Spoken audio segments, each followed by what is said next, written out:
Anilji, talking about migration, I am a teacher in a design school, and it's a sort of campus where children come from all over the country to study in Ahmedabad, the National Institute of Design. And one of the things that has happened during lockdown is ki everybody has gone back home. So we are, so they're studying, but they are at home, and because of that, we find this really that they are now becoming connected to all the issues that they see around them. And in fact, I've had many conversation, one with a young person from Shimla district who's talking about, how he's noticing that this disconnect between, local sort of development needs and the tourism economy that exists in the state of Himachal Pradesh.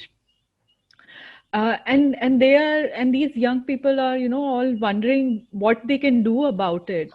Um, and I was wondering if you look, how do you feel that education, especially, higher education, should actually support young people who have aspirations for thinking about local development and want to go back?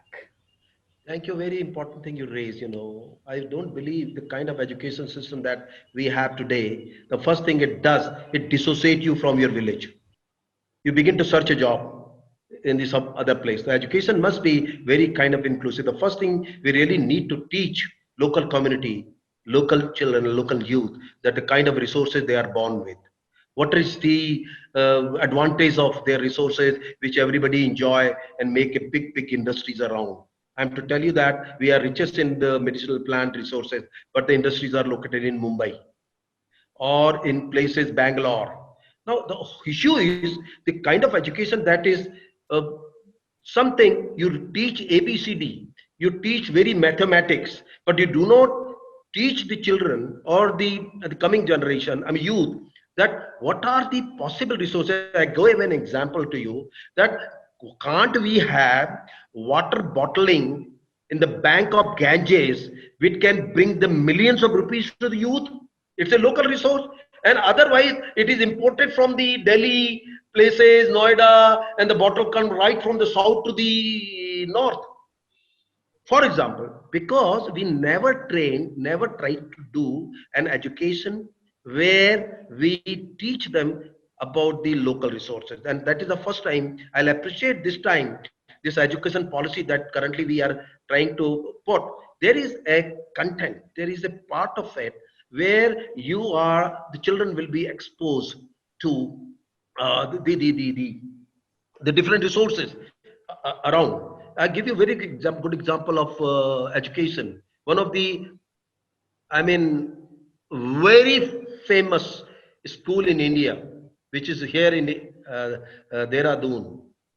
I mean, which set the political, industrial, and every things in the country. When I was talking to the children, I simply asked them, "What will happen if the water will not be there?"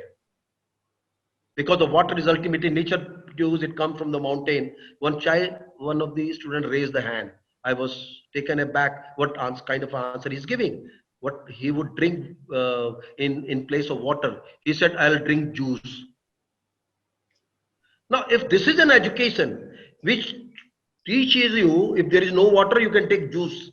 So if he is not that, it is the kind of education that we are trying now. Important is, which the beginning I said, resource based education.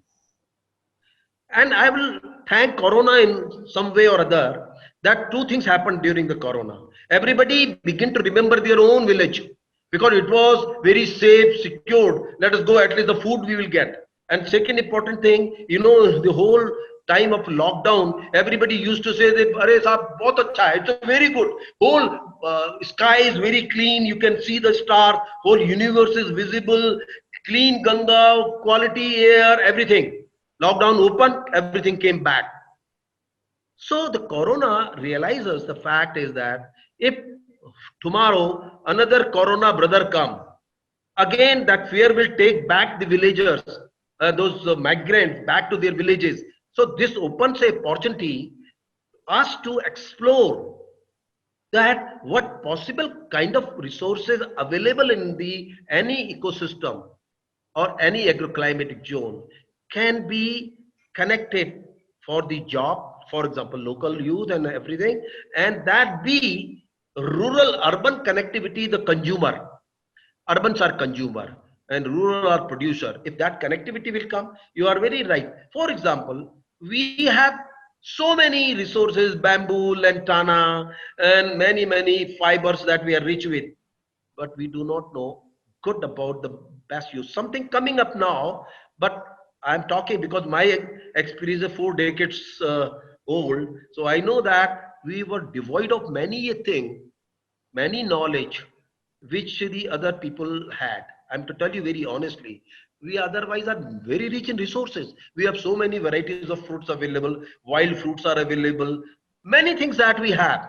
We can have a watermill flour, we can catch the market readily. There are hundreds of things. But you know, the problem again, the education, kind of education we did.